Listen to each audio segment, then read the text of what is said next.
Hello, America. I'm Mark Levin, and this is Life, Liberty, and Levin Sunday. Thank you for joining us. Two great guests, Joe Concha, Tom Homan. But before we get to them, I'm getting sick and tired already of the attacks on Donald Trump, like he's somehow anti-liberty, or he's somehow doing things that you're not supposed to do, whether it's appointments to his cabinet and so forth and so on. So I want to nip this in the bud. As you know, we try and do things a little differently here. We don't have a conga line of 48 guests. We have two guests. We have long-form interviews. And for my opening statements, I always do my own research, my own thinking. And I want to give you a little bit of history about presidential misconduct. Presidential misconduct. So we put things in some historical context because a lot of the people writing and speaking don't have the foggiest idea what the hell they're talking about. Let's start with John Adams, our second president, one of the great founders and framers, just a brilliant, brilliant man, but imperfect. In 1798, President Adams signed the Sedition Act, which criminalized criticism of President John Adams, but not Vice President Thomas Jefferson.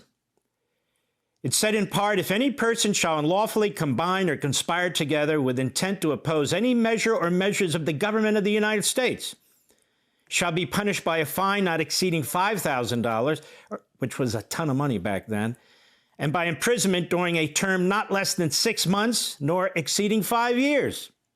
If any person shall write, print, utter, or publish, or procure, or knowingly and willingly assist or aid in writing, printing, uttering, or publishing any false, scandalous, and malicious writing or writings against the government of the United States, with intent to defame the said government, shall be punished by fine not exceeding $2,000 and by imprisonment not exceeding 2 years. Well, that seems a little harsh. And you would have thought a founder and framer, second president of the United States, wouldn't back this. And again, notice he excluded Jefferson, who he hated and was of the party opposite. Jefferson hated this, and later he and his party would win, and they would allow this law, as well as the Alien Act, to lapse. So what happened? Middle Tennessee State University Free Speech Center. Scholars have traditionally cited 17 indictments and 10 convictions under this law, many upon charges so flimsy as to be comical. Targets at the act tended to be the editors of Democratic Republican newspapers who criticized the Federalist administration of President John Adams. The most frequently cited prosecutions have involved Benjamin Franklin Bakke, who edited Philadelphia's Aurora newspaper, and John Daly Burke, and James Smith, New York's Timepiece newspaper, who were arrested under what Federalists alleged to have been federal common law. Congressman Matthew Lyon, who owned a Vermont newspaper, and Thomas Adams and William Durrell, who respectively edited Boston's Independent Chronicle and New York's Mount Pleasant Register, were prosecuted under the Sedition Act. So were Benjamin Fairbanks and David Brown of Massachusetts, supported the construction of a Liberty Pole. Luther Baldwin and Brown Clark of Newark, New Jersey were indicted for criticizing President Adams in a tavern. Other prosecutions included those of William Duane of Philadelphia, Anne Greenleaf of New York's Argus, Charles Holt of the New London Bee, and Anthony Haswell from the Vermont Gazette. State legislator Jedediah Peck was indicted for circulating petitions criticizing the Sedition Act, as were Thomas Cooper, who edited the Northumberland Gazette, and James T. Callender, who had published The Prospect before the U.S. What do you think about that? I don't believe Donald Trump's going to do any of that. Let's skip to the great Abraham Lincoln, often considered by me, too, if not our greatest, our second greatest president. In 1861, Abraham Lincoln suspended habeas corpus from Washington, D.C. to Philadelphia. Why?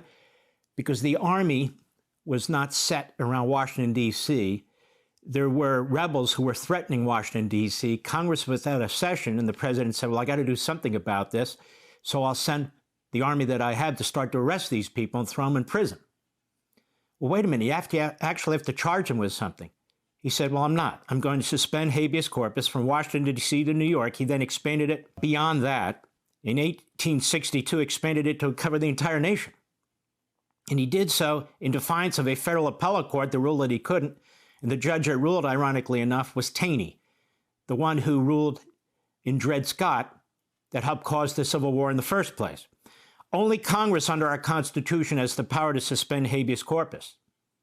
Thousands of people were sent to prison under the authority of the military at the direction of Lincoln.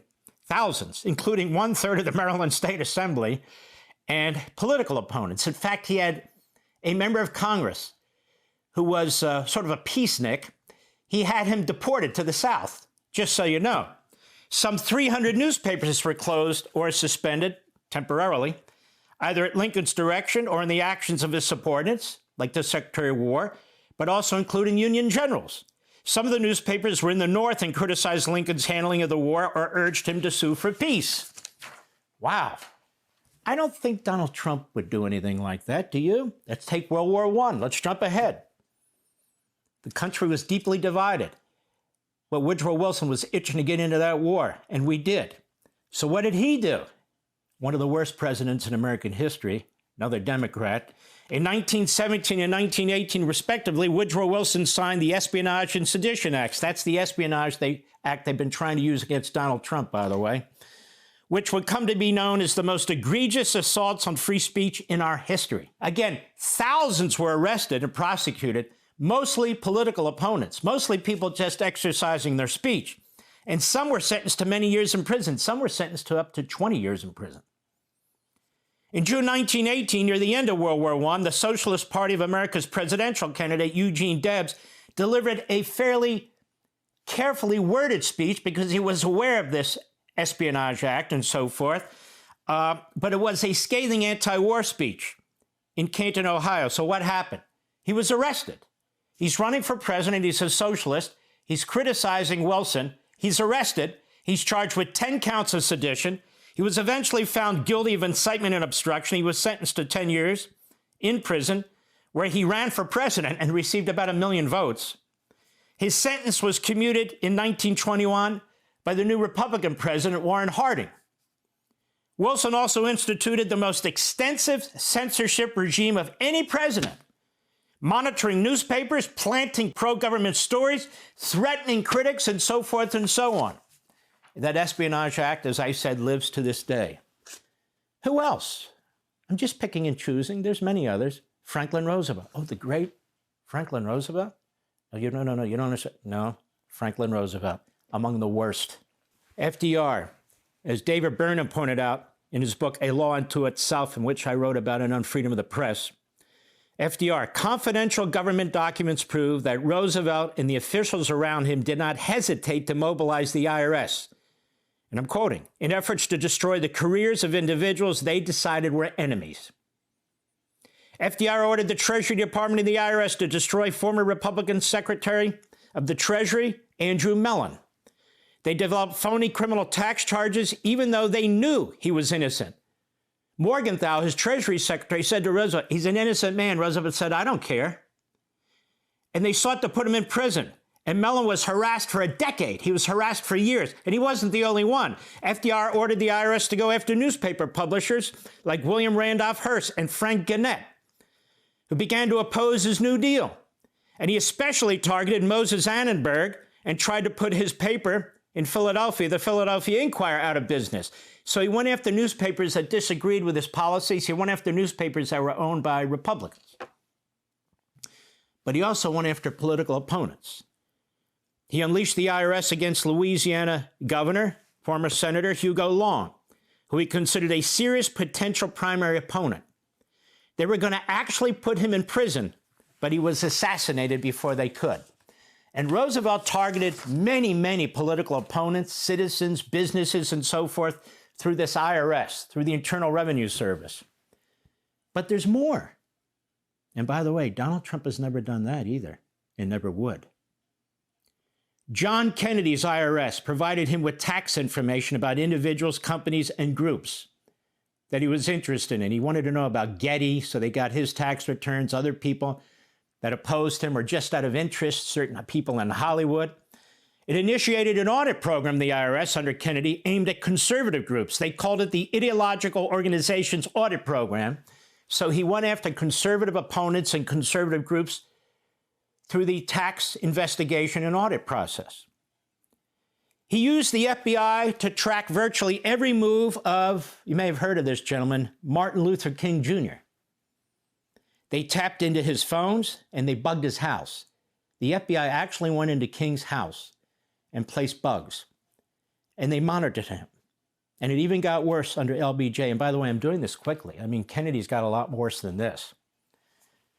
But Johnson even stepped it up. He used the FBI, IRS, and the CIA. He used the FBI and CIA to spy on Barry Goldwater's presidential campaign. There was widespread wiretapping of the campaign headquarters.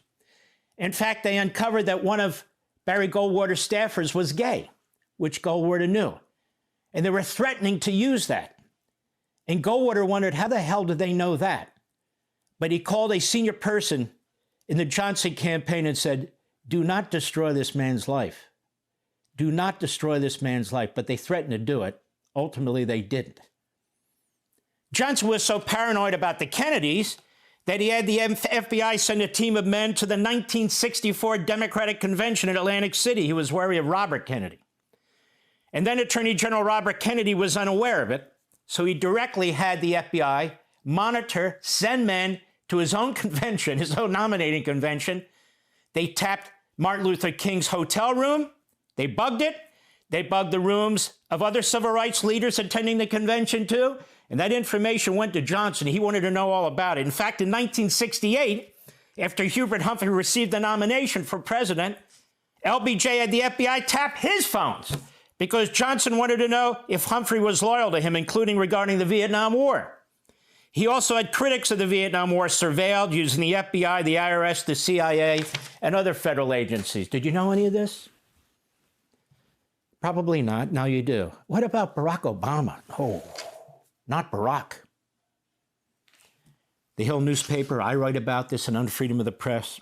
2016, New York Times reporter James Risen, who was subpoenaed twice in the 2010 indictment of Jeffrey Sterling under the Espionage Act of 1917. He refused to reveal his sources, but Eric Holder and Barack Obama were going to force him. They were going to try. Risen was subjected to a 7-year nightmare of subpoenas, responses, appeals, one rejected by the Supreme Court, threats of imprisonment by the Obama-Holder regime until it was decided he would not be forced to testify at all. Even CNN's Jake Tapper at the time, he said the Obama administration has used the Espionage Act as the Biden administration used it against Donald Trump. The Espionage Act to go after whistleblowers who leaked to journalists more than all previous administrations combined 7 times, said Tapper. Nobody went after the press like Obama and Holder in modern times. Nobody. No less chilling was the 2013 Associated Press announcement that over a 2-month period, the Justice Department had seized phone records without notice of 20 telephone lines to AP offices and journalists, including cell phones and home phones, affecting more than 100 reporters. A transgression AP President Gary Pruitt deemed a massive and unprecedented intrusion for which there was no justification. Incredibly, a week following the AP probe, the Department of Justice, Holder, Obama, ratcheted things up even further when it named Fox News journalist James Rosen a criminal co-conspirator in a leak case involving North Korea's intention to conduct a nuclear test in response to impending UN sanctions. Federal investigators seized Rosen's email logs, tracked his State Department visits and movements through his security badge, even targeted the phone records of his parents on Staten Island. In a report to President Obama, the Committee to Protect Journalists voiced concerns that the administration's, quote, war on leaks, use of secret subpoenas, and limitations on access to information thwarted a free and open discussion necessary to a democracy. David Sanger, the New York Times, added bluntly, this is the most closed, control freak administration I've ever covered. And through it all, the Obama administration set records. Earlier, in an analysis of federal data, the AP reported the government set a new milestone again for censoring or flat-out denying FOIA requests. A record. But the worst of it was yet to come. The Biden administration and Merrick Garland, the Department of Justice. You heard all of that. But Pelosi with 2 impeachments, criminal investigations, subpoenas, the use of the IRS, and the leaking of his tax returns, Donald Trump's tax returns, the FBI, the CIA, the Department of Justice on Russia collusion, the FBI, the Department of Justice with phony criminal indictments, phony criminal investigations, abuses of power, the use of two local DAs, two local Democrat Party DAs, to also go after Trump in Atlanta, in Manhattan, open, notorious, brazen assaults on the former president, the Republican nominee for president, in a way that no president, no Department of Justice, no FBI, no intelligence service in American history even contemplated doing to anybody, but they did it to Donald Trump. I don't want to hear anymore, I'm sure I will, the never Trumpers, the Trump haters, the Democrats, the liberals, the corrupt media tell us Donald Trump is a dictator. Donald Trump is going to destroy liberty because of recess appointments. I addressed that last night, but you get the point. Donald Trump this, Donald Trump. Excuse me. When you look at these records, Donald Trump has been one of the best behaved presidents in American history, one of the most law-abiding presidents in American history, one of the most committed presidents to constitutional government in American history. Hey, Sean Hannity here. Hey, click here to subscribe to Fox News YouTube page and catch our hottest interviews and most compelling analysis. You will not get it anywhere else.